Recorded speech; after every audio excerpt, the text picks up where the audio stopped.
All right. um, the soil project back, giving you kind of a visual representation of what's going on.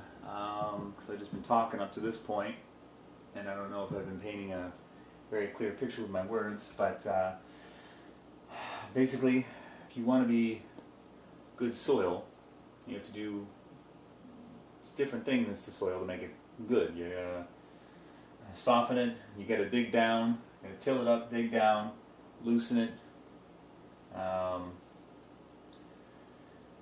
This is all based on the sower, which I've gone over in other videos. The footpath, the rocky soil, the thorns and weeds. So just visually, step one, softening your heart. That's the best way to do that is to recognize your limitations. Know how much you don't know and how little you're really capable of. I mean, in terms of if you're comparing yourself to like God, or and then you can't mind read. You don't know the future. You don't even really know the present. Our senses take in so little of the environment, our immediate environment, and then our brain actually allows us access to a fraction of that. So,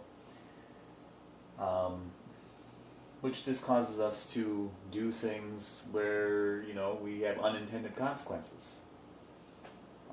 Sometimes that works out, but sometimes it doesn't.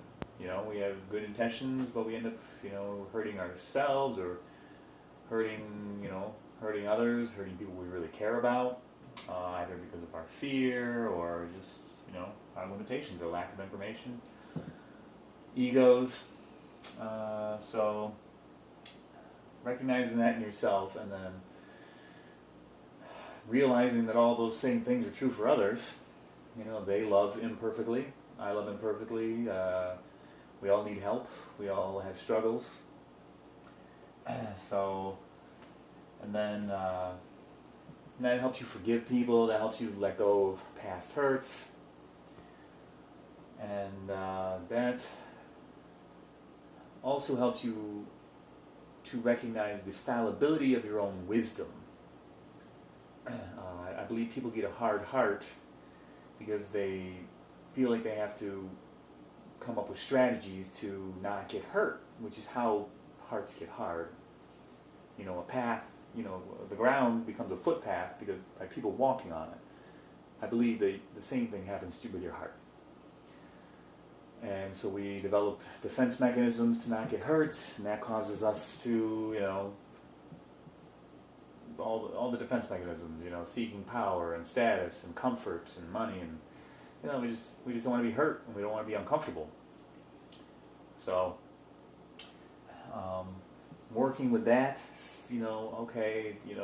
different situations in your past where maybe you hurt somebody or they hurt you, they're not perfect, I'm not perfect. Is it possible that, it wasn't intentional? Or even if it was intentional, usually people who hurt other people intentionally, it's because they themselves were hurt in the past by others. And, they're just confused. They're scared. They don't want to be hurt again. So, the best way to, I believe, soften your heart, the best practice to maintain any kind of breakthroughs you have when doing forgiveness type work and, softening your heart is to pray. Talk with God, converse with God, ask Him for guidance. At first it was very strange for me to do that. Even in a car by myself, I felt awkward. I don't know, but now it's quite therapeutic, and He does answer prayers. He does answer prayers if your heart is in the right place. So praying, and then a helpful verse here, Luke 7:47. But whoever is forgiven little loves little, which to me just is like hits the nail on the head. If you can forgive somebody for something, where they probably don't believe they even deserve to be forgiven, that shows them love. That shows them, probably a different side of things than maybe they've ever seen, and that can soften them. It's after the parable of the moneylender, but actually also right before the parable of the sower in Luke. Interesting. So then, second step is deepening your knowledge. Deepen your knowledge of what God wants in the world. And the distinction made here is outcomes. Which outcomes are you striving to accomplish? Your own? Are you fighting for your own outcome that you think, how you think things should be, how you think the world should work, or God's? That's why you study the Bible. That's why the Ten Commandments, Adam and Eve, the Gospels, where Jesus came down and kind of laid it all out, but laid it out in a way where it was more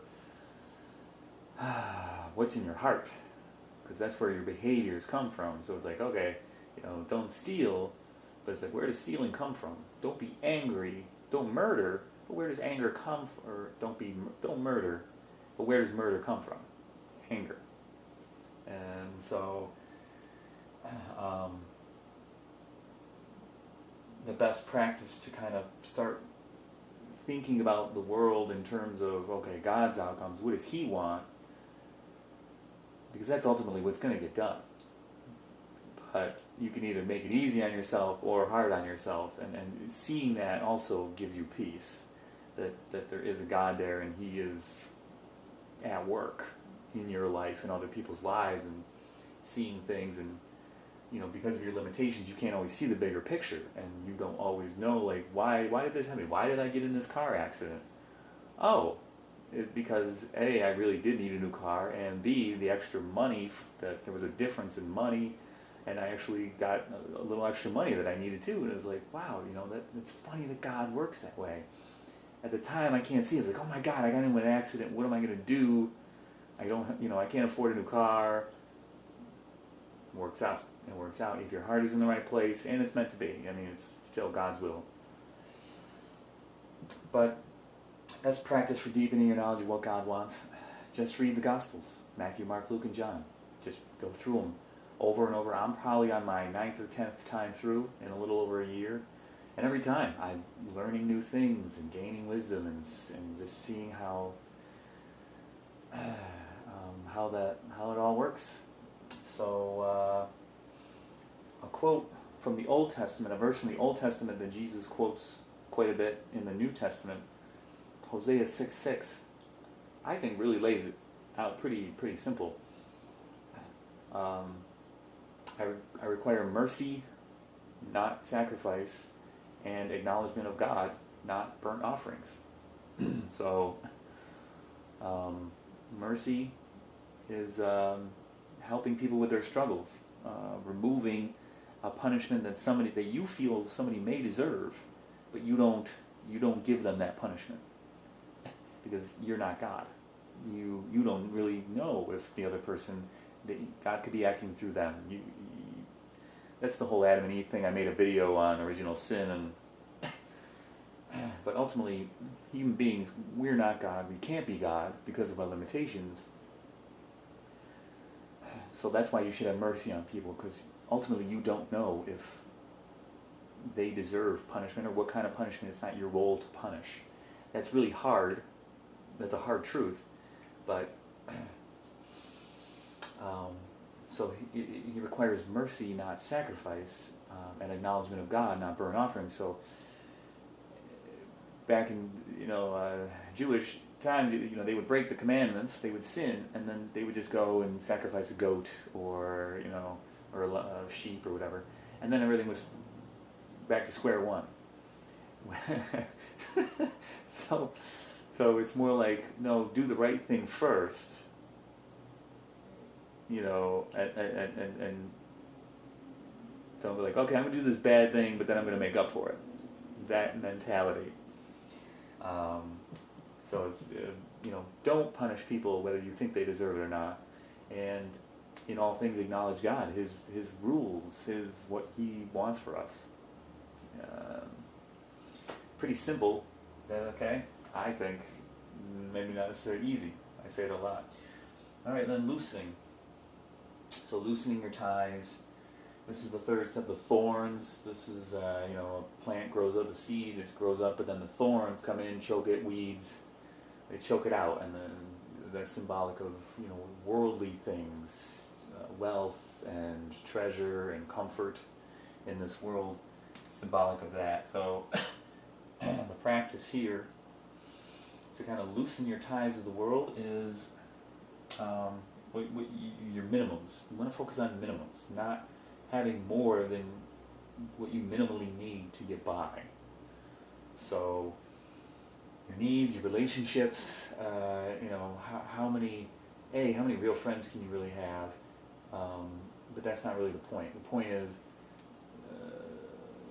not looking to your relationships and to worldly things for the substitute fulfillment that you would get from them. When you're doing God's will, when you're doing and living the way God wants you to live, you have fulfillment and true peace. Whereas by collecting new things, distracting yourself with different activities or drugs or promiscuity or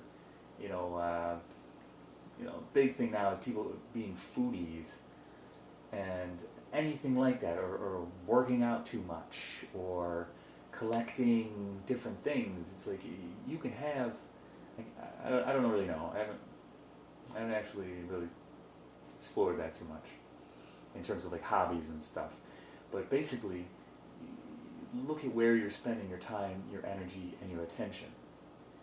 And if it's not on things that you're learning in here, then you might be going in the wrong direction, or you might be distracting yourself. You might be being pulled in too many directions, and or if you're so focused on one thing and you're trying to